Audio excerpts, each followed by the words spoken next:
Good morning friends. I hope आप सब अच्छे होंगे। आपका स्वागत है आपके अपने यूट्यूब चैनल करंट अफेयर्स और एग्ज़ाम में। चलिए आज दिनांक 9/5/2025 की प्रश्नावली शुरू करते हैं। त्रिशूल पूरम त्यौहार निम्नलिखित में से किस राज्य में मनाया जाता है? केरल, तमिलनाडु, कर्नाटक, गोवा। इसका सही जवाब है केरल। त्रिशूल पूरम केरल में त्रिशूर में एक वार्षिक हिंदू उत्सव है। यह वैकुंठनाथ मंदिर में मनाया जाता है और यह सफेद ध्वजे हाथियों, पारंपरिक संगीत और आतिशबाजी के भव्य जुलूस के लिए जाना जाता है। यह केरल का एक प्रमुख आयोजन है जिसे अक्सर सभी पूर्णों की जननी कहा जाता है। चलिए अगले प्रश्न पर आते हैं। भारत और निम्नलिखित में से किस देश ने मुक्त व्यापार समझौते को अंतिम रूप दिया है? Japan, UK, Mauritius, Brazil. इसका सही जवाब है यूके।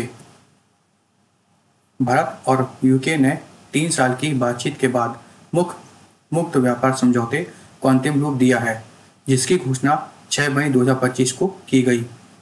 एफटीए का उद्देश्य गैर टैरिफ बाधाओं को दूर करके और अच्छे नियामक प्रथाओं को बढ़ावा देकर व्यापार को सुविधाजनक बनाना है। चलिए अगले प्रश्न पर आते हैं।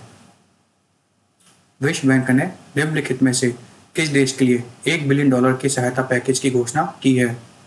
म्यांमार, ईरान, श्रीलंका, रूस। इसका सही जवाब है श्रीलंका। विश्व बैंक ने श्रीलंका के लिए $1 बिलियन के सहायता पैकेज की घोषणा की है, जो रोजगार सृजन और निजी क्षेत्र के विकास, विशेष रूप से ऊर्जा, कृषि, पर्यटन, क्षेत्रीय विकास पर केंद्रित है।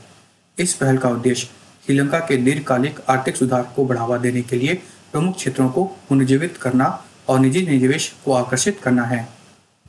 चलिए अगले प्रश्न पर आते हैं। तीरंदाजी विश्व कप 2025 हाल ही में निम्नलिखित में से किस देश में आयोजित किया गई? जापान, दक्षिण कोरिया, सिंगापुर, चीन। इसका सही जवाब है चीन। तीरंदाजी विश्व कप 2025 हाल ही में चीन के शंघाई में आयोजित किया गया। चलिए अगले प्रश्न पर आते हैं। निम्नलिखित में से कौन सा देश 2025 मानव विकास रिपोर्ट के शीर्ष पर है? Denmark, Norway, Sweden, Iceland. इसका सही जवाब है आइसलैंड। 2025 मानव विकास रिपोर्ट में आइसलैंड देश शीर्ष पर है।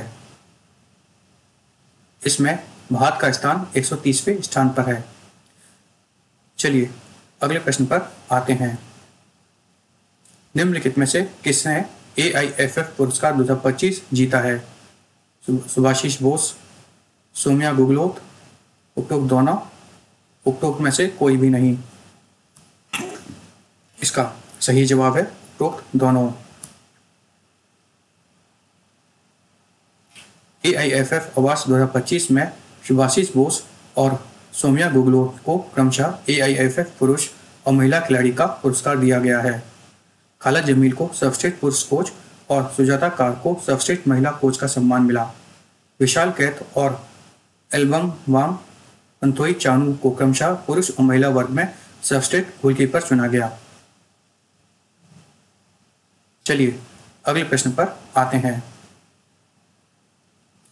रंगाचेरा निम्नलिखित में से किस राज्य का पहला सौर ऊर्जा युक्त हरित गांव बन गया है?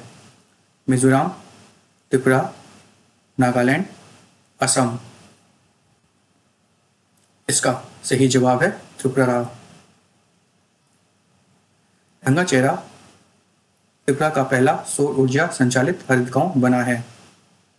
चलिए अगले प्रश्न पर आते हैं। निम्नलिखित में से किस सरकार ने ज्योति योजना शुरू की है, जिसका उद्देश्य प्रवासी श्रमिकों के बच्चों के लिए शिक्षा तक पहुंच सुनिश्चित करना है? America, Mexico, Argentina, France. इसका सही जवाब है अमेरिका। कार्डिनल रॉबर्ट फ्रांसिसी प्रीविस्ट, जिन्हें हाल ही में पोप 15 चुना गया है, अमेरिका से हैं।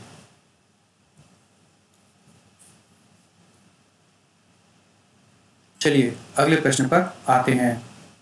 निम्नलिखित में से कौन सा देश अंतर्राष्ट्रीय यात्रा सुरक्षा बढ़ाने और आव्रजन को सुव्यवस्थित करने के लिए RFID तकनीक के साथ चिप आधारित ई-पासपोर्ट लागू कर रहा है? भारत, भूटान, नेपाल, मालदीव।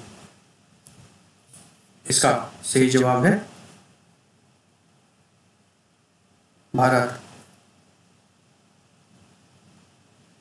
भारत अंतर्राष्ट्रीय यात्रा सुरक्षा बढ़ाने और आवेदन को सुनिश्चित करने के लिए RFID प्रौद्योगिकी के साथ चिप आधारित ई-पासपोर्ट लागू कर रहा है।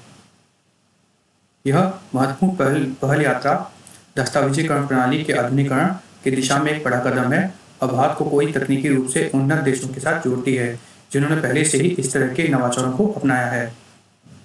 चलिए अगले प्रश्न पर आते हैं। निम्नलिखित में से किस राज्य ने 5 मई को व्यापारी दिवस घोषित किया है? हरियाणा, तमिलनाडु, पंजाब, केरल। इसका सही जवाब है तमिलनाडु। तमिलनाडु ने मुख्यमंत्री M.K. स्टैलिन ने घोषणा की है कि 5 मई को जल्द ही व्यापारी दिवस के रूप में घोषित किया जाएगा। चलिए अगले प्रश्न पर आते हैं। निम्नलिखित में से किस सरकार ने ज्योति योजना शुरू की है जिसका उद्देश्य प्रवासी श्रमिकों के बच्चों के लिए शिक्षा तक पहुंच सुनिश्चित करना है?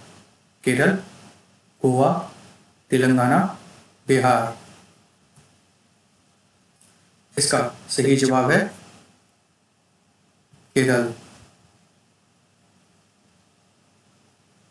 केरल सरकार की ज्योति योजना का उद्देश्य प्रवासी श्रमिकों के बच्चों के लिए शिक्षा तक पहुंच सुनिश्चित करना है। यह 3 से 6 वर्ष की आयु के बच्चों की आंगनवाड़ियों में नामांकित करने और 6 वर्ष और उससे अधिक आयु के बच्चों को सरकारी स्कूलों में शामिल करने पर केंद्रित है। यह पहल शिक्षा के माध्यम से प्रवासी समुदायों को केरल की सामाजिक मुख्यधारा में शामिल करने के लिए व्यापक प्रयास का हिस्सा है। चलिए अगले प्रश्न पर आते हैं।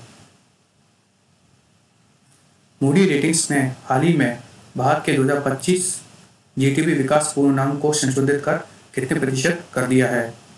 6.1, 6.2, 6.3, 6.4। इसका सही जवाब है 6.3।